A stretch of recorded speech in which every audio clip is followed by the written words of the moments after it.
देश के सबसे प्रतिष्ठित और वीआईपी वीवीआईपी सदस्यता वाले नई दिल्ली के कॉन्स्टिट्यूशन क्लब के सचिव प्रशासन पद के लिए चुनाव हो रहा है। और इन चुनावों से पहले पश्चिमी यूपी में एक नाम की फिर से चर्चा तेज हो गई है। वो नाम है पश्चिमी यूपी के दिग्गज जाट नेता और मुजफ्फरनगर के पूर्व सांसद संजीव बालियान का, क्योंकि कॉन्स्टिट्यूशन क्लब के सचिव प्रशासन पद के चुनाव के लिए संजीव बालियान ने अपनी ही पार्टी बीजेपी के नेता पूर्व केंद्रीय मंत्री राजीव प्रताप रूडी के खिलाफ टाल ठोक दी है, जिनका 25 साल से इस पद पर कब्जा है। जिसके बाद इस चुनाव के लिए बीजेपी के ये दोनों नेता आमने सामने होने वाले हैं। ये जंग अब बीजेपी वर्सेस बीजेपी की जंग होने वाली है। कॉन्स्टिट्यूशन क्लब नई दिल्ली का एक ऐसा मंच है जहां देश के शीर्ष राजनेता, सांसद और प्रभावशाली हस्तियां शामिल होती हैं। इस क्लब के सचिव प्रशासन का पद न केवल प्रतिष्ठा का प्रतीक है, बल्कि ये राजनीतिक प्रभाव और नेटवर्किंग का भी एक बड़ा केंद्र है। राजीव प्रताप रूडी,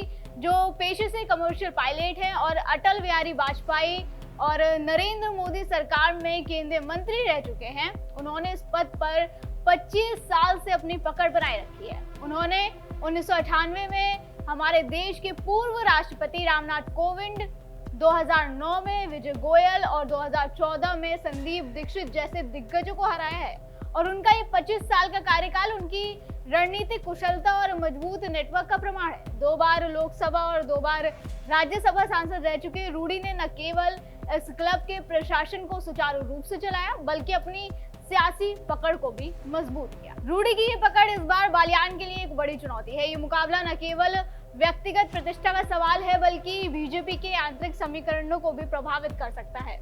वहीं बात करें अगर संजीव बालियान की, तो बालियान वेस्ट यूपी में जाट समुदाय के एक बड़े नेता माने जाते हैं। उन्होंने 2014 और 2019 के लोकसभा चुनाव में मुजफ्फरनगर सीट से जीत हासिल की थी।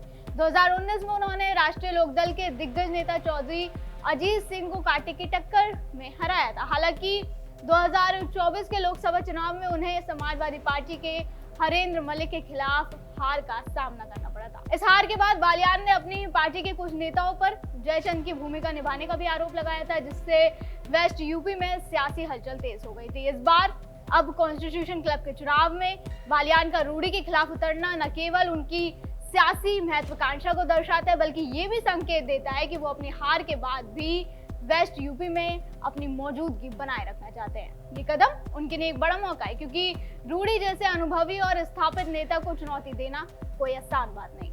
जैसे कि मैंने अभी बताया कि चुनाव 12 अगस्त 2025 को होने वाले हैं और इनमें 3 पदों पर निर्विरोध निर्वाचन तय है, जबकि सचिव प्रशासन और 11 दूसरे सदस्य पदों के लिए कड़ा मुकाबला होगा। लोकसभा स्पीकर इस क्लब के पदेन अध्यक्ष होते हैं, जिससे इसकी सियासी अहमियत और ज्यादा बढ़ जाती है। अब थोड़ा आपको इस चुनाव के बारे में भी समझा देते हैं। कॉन्स्टिट्यूशन क्लब ऑफ इंडिया की स्थापना 1947 में नई दिल्ली में की गई थी और इसका मुख्य उद्देश्य भारत के लोकतंत्र में राजनेताओं, सांसदों और नीति निर्माताओं और प्रभावशाली हस्तियों के लिए एक ऐसा मंच प्रदान करना था जहां वो सामाजिक, सांस्कृतिक और बौद्धिक गतिविधियों में हिस्सा ले सकें। इसका गठन भारतीय संविधान के निर्माण और लागू होने के समय के आसपास हुआ, जिसके कारण इसका नाम कॉन्स्टिट्यूशन क्लब रखा गया, जो सियासी नेटवर्किंग और प्रभाव का भी एक बड़ा मंच है। क्लब का प्रशासन एक मैनेजिंग कमेटी द्वारा संचालित होता है, जिसमें अध्यक्ष, उपाध्यक्ष, सचिव प्रशासन, कोषाध्यक्ष और अन्य सदस्य शामिल होते हैं। लोकसभा स्पीकर इस क्लब के पदेन अध्यक्ष होते हैं, जो इसकी सियासी अहमियत को और ज्यादा बढ़ाते हैं। कुल मिलाकर इस क्लब में वीआईपी और वीवीआईपी सदस्य ही शामिल होते हैं। क्लब की प्रबंध समिति के लिए हर 2 साल में चुनाव होते हैं। इस बार 12 अगस्त को ही चुनाव होने हैं, जिसमें सचिव प्रशासन और 11 अन्य सदस्य पदों के लिए मतदान होना है। 3 पदों, जिनमें सचिव कल्चर, सचिव खेल और कोषाध्यक्ष के लिए निर्विरोध निर्वाचन पहले ही तय हो चुका है। फिलहाल सचिव कल्चर के पद पर तिरुचि शिवा, सचिव खेल राजीव शुक्ला और कोषाध्यक्ष एपी जितेंद्र रेड्डी निर्विरोध चुने जा चुके हैं। बस उसका रिजल्ट घोषित होना बाकी है।